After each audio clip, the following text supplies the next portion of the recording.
And an example of this, you may be familiar with Dr. Howard Kelly, who was born in the mid-1800s.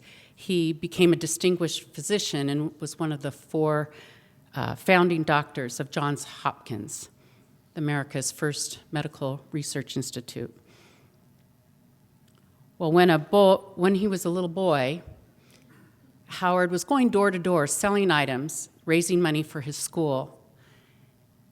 And one day, he was just about out of money. He was very, very hungry. So he thought, when I get to the next house, I'm going to ask them for a meal. Well, when he got to the next house, the door was opened by this lovely young woman, and Howard lost his nerve and simply asked if he could have a glass of water.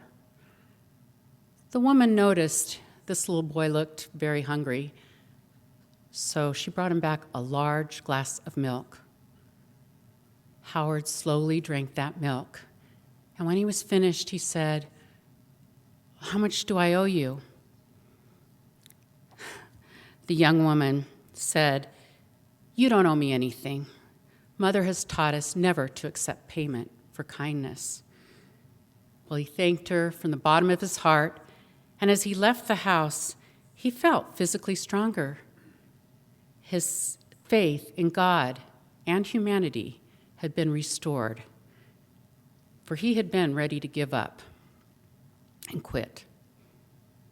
Well, many years later, that same young woman became critically ill, and the local doctors were baffled by her condition, so they sent her into the big city where they called in specialists to study her rare disease.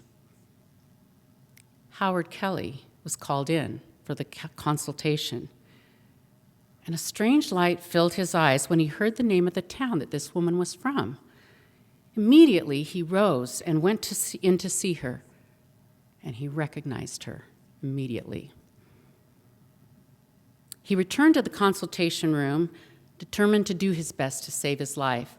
He put her priority first and did everything he could to research her case and help find a cure.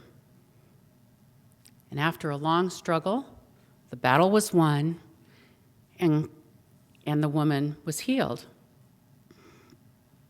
Kelly, at that time, requested that the business office pass on the final bill for approval. And when he received it, he wrote something on the edge and sent the bill to her room.